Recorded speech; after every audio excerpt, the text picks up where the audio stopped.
ओम যস্মাৎ জাতং জগৎসর্বং যস্মিন্নে ভবিষ্যতি জননী তস্मै শ্রীগুরুবে নমঃ। ওম শ্রীগুরুবে নমঃ। সমগ্র জগৎ যিনি সৃষ্টি করিয়াছেন সেই পরম গুরু নিরাকার নিরঞ্জন অব্যক্তকার শ্রীনামের মধ্য দিয়ে আত্মপ্রকাশ করেছেন আমাদের পরমারাধ্যকে সকল নামের সম্রাট ও সংহার মন্ত্র অধ্যায় মহানামঙ্কারের পদমূলে আমার শত সহস্র কোটি ভক্তি বিনিন্দ প্রণাম নিবেদন করছি। পরমেশ্বরের করুণায় সে শ্রীনামের জ্যোতি জগন্ময় ছেড়ে দেওয়ার জন্য তিনি মানব তনু ধারণ করে লোকগুরুদেব আবির্ভূত হয়েছেন। আমাদের সেই পরমারাধ্য গুরুদেব যিনি আচণ্ডাল ব্রাহ্মণে ব্রহ্ম গায়ত্রী ও প্রণব মন্ত্র অধিকার প্রদান করেছেন এবং এটিকে সাধনাকে সার্বজনীন করেছেন, সেই পরমারাধ্য গুরুদেব অখণ্ড মণ্ডলেশ্বর শ্রী শ্রীমৎ স্বামী স্বরূপানন্দ পরমহংসদেবের আতুল চরণে আমার শত সহস্র কোটি ভক্তিবিনিন্দ প্রণাম নিবেদন করছি। মদ গুরুর সাথে অভেদ জ্ঞানে জগতের সকল সদ্গুরু শ্রী চরণ কমলে আমার শ্রদ্ধাপূর্বক প্রণাম জানাচ্ছি এবং আজকে যারা আমার সামনে এবং দেশ ও বিদেশের স্তরের সকলকে যারা শুনছেন এই কথাগুলো জাতি ধর্ম নির্বিশেষে শুধু সাক্ষাৎ বিগ্রহ জ্ঞানের প্রত্যেককে আমার শ্রদ্ধাপূর্ণ প্রণাম জয়গুরু সম্ভাষণ এবং শুভেচ্ছা অভিনন্দন জানাচ্ছি। এবং আজকে আমরা জীবনের প্রথম প্রভাব গ্রন্থের 8টি পত্রের শেষ পর্যায়ে অষ্টম পত্র নিয়ে অষ্টম পর্বে আমরা প্রবেশ করতে যাচ্ছি। তারপরে সবগুলো নিয়ে একবার বিচার বিশ্লেষণ করে সংক্ষিপ্তভাবে আমরা আরেকটি পর্ব করব, তা দিয়েই শেষ হবে জীবনের প্রথম প্রভাব। এই জীবনের প্রথম প্রভাব গ্রন্থটি মূলত যারা বালক এবং কিশোর 4, 5, 6 এই সময়ের মধ্যে কত যে গুরুত্বপূর্ণ, কিন্তু এই সময়ে তারা সেগুলো বুঝে উঠতে পারবে না। এই জন্য বারবার আমি আহ্বান জানাচ্ছি তাদের পিতা, তাদের জ্যেষ্ঠ ভ্রাতা, শিক্ষক মণ্ডলী, সমাজ সচেতন যারা রয়েছেন তারা বিষয়টি যদি উপলব্ধি করেন তাহলে প্রত্যেকের আঙ্গিকে যার যার ছেলে এবং বালক কিশোর প্রত্যেকে সহযোগিতা করে এই দেশ জাতি সমাজকে আমরা নতুন করে গড়ার স্বপ্ন দেখতে পারি এবং সেই কাজে আমরা ব্রতী করতে পারি। সেই আহ্বান রেখে শুরু করছি। শেষ পত্রে প্রাণাধ্য গুরুদেব বলছেন যে আমি 2-1 দিন পর পরে তোমাকে একটা একটা করে পত্র দিতে যাচ্ছিলাম। তুমি হয়তো অবাক হবে, কিন্তু আমি যাকে ধরি বাঘের মতো ধরি, তারে প্রাণে বধ না করে ছাড়েনি। বীর্যক্ষয়কর পদেববার যে কত বড় শত্রু তোমার, আমি তোমার হৃদয়ের পলকে গভীরভাবে সেটা আঁকিয়া দিতে চাই। বীর্যক্ষয়ের আর এক অতি ভয়ঙ্কর কুফল এই যে ইয়ার ফলে সংকল্পের শক্তি কমে যাবে। আগে আমরা দেখলাম যে মন এবং চিন্তা কিভাবে দূষিত হয়, এখন আমরা দেখতে পাচ্ছি সংকল্পের শক্তি কমিয়া যায়। সে যদি সংকল্প করে আমি ভালো হব, কিন্তু সেই ভালো হওয়ার প্রেরণা আর সে পায় না। পাপ ছাড়িয়ে দিবে বলিয়া প্রতিজ্ঞা করিল, অথচ প্রতিজ্ঞা রক্ষা করিতে পারিল না। বীর্যক্ষয়ের পদভ্যাসে আসক্ত হইবার ফলে ইয়া নিদারুণ পরিণতি। এটা ইচ্ছাকৃত না, অনিচ্ছাকৃত হবে সে আর সেটি করতে পারে না। অনেক বালকই মনে করে 2-1 বার মাত্র এই পদভ্যাসের চর্চা করিব, তারপরে চিরতরে ছাড়িয়া দিব, কিন্তু ইয়ার আর পাশ মানাইবে না, কিন্তু ছাড়া আর কখনো হইয়া ওঠে না। একবার এর জায়গায় 100 বারে পদভ্যাস চর্চা করিয়াও তার সংকল্প রক্ষা করার দিকে মন যায় না।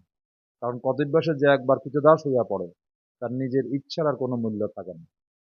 এই পদভ্যাসে এমন একটা শক্তি, একবার মাথা পাতিয়া অধীনতা স্বীকার করিলে সে ঘাট থেকে আর নামিতে চায় না। একবার এই পদভ্যাস আসক্ত হইলে আসক্তির প্রবলতা এত দিনের পর দিন বাড়িয়া চলে, অতীব তীব্র গতিতে বাড়িতে থাকে। এমন হয় যে বাধা দিয়া ঠেকাইবার শক্তি আর তার থাকে না।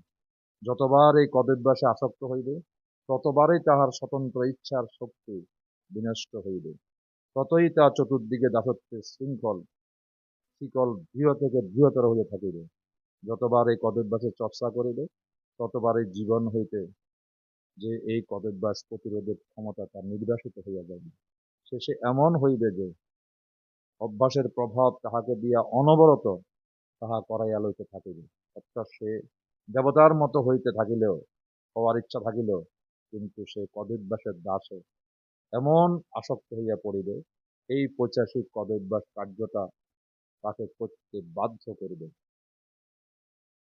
এর থেকে পরিত্রাণ পাবার চেষ্টা করলেও পূর্ব অভ্যাস তাহাকে নিতান্ত নারকীয় পশুর মতো ঘৃণাজনক এক কুৎসিত কার্যটি বারবার করিতে বাধ্য করিবে।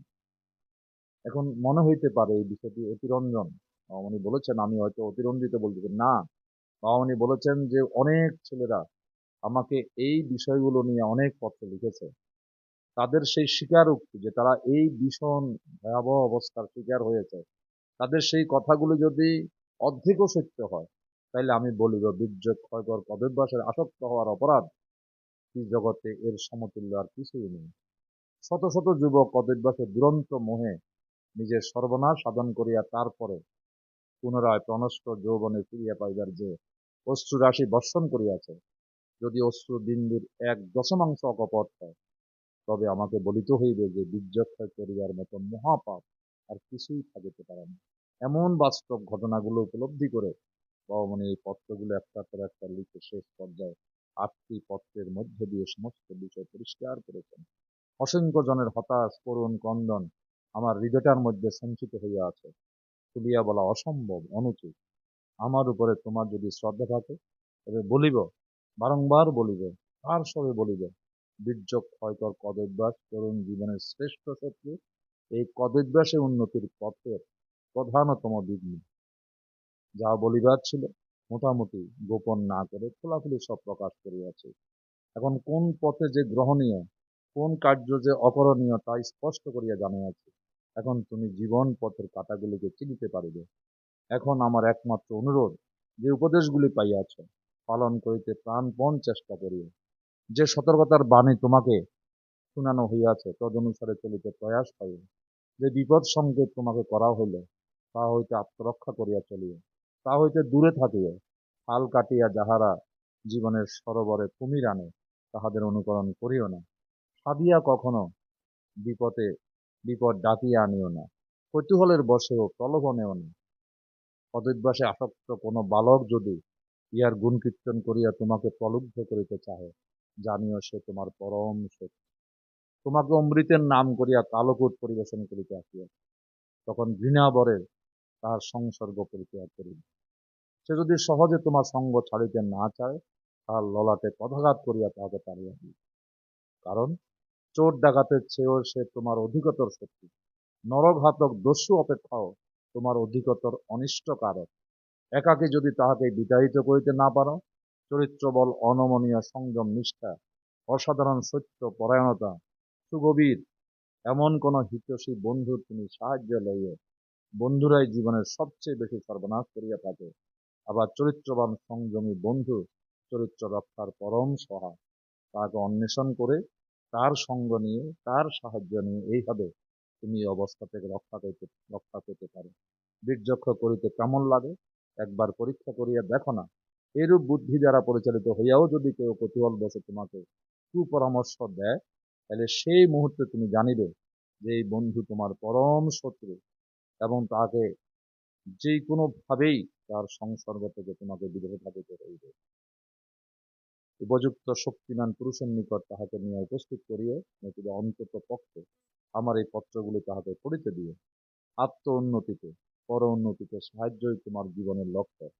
আপনারে লয়ে বিব্রত রহিতে আসে নাই কেউ অবনী পরে, সকলের তরে সকলে আমরা, প্রত্যেকে আমরা হীন, পরের তরে। কামিনী রায়ের এই কবিতাটি আমাদের জীবনকে সুন্দর এবং চলার পথকে সুগম করিতে পারে। আমি গিয়া হিমালয়ের গুহায় বসিয়া তপচর্চা করিয়া জীবন কাটাইয়া দিতে পারিতাম। প্রত্যেকে আমরা পরের তরে, এই কথাটি আমাকে তোমাদের মধ্যে ফেলিয়া ফেলিয়াছে। যিনি পরমাত্মা রূপে সর্বভূতে বিরাজমান, পরম কল্যাণাকাঙ্ক্ষা রূপে আমার অন্তরে যে বিরাজমান, সে অনির্বচনীয় মহাশক্তির উদ্দেশ্যে শত কোটি প্রণিপাত করে এবং তোমাদের সকলের জন্য সে আশীর্বাদ করে যেন এই পত্রগুলো সকলের হৃদয়ে দাগ কেটে সকলে যে সুন্দর সহর বিশীল বালকের মতো জীবনকে সুগঠিত করার প্রয়াসটা, এই নিয়ে তিনি তারা সম্পর্কটি শেষ করেছেন।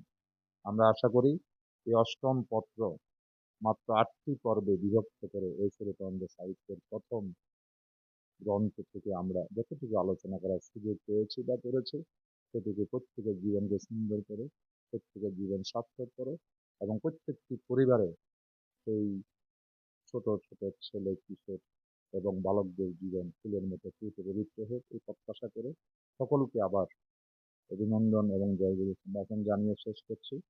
আবার দেখা হবে নবম পর্বে, তারপরে আমরা শেষ করব এই জীবনের প্রথম প্রভাব।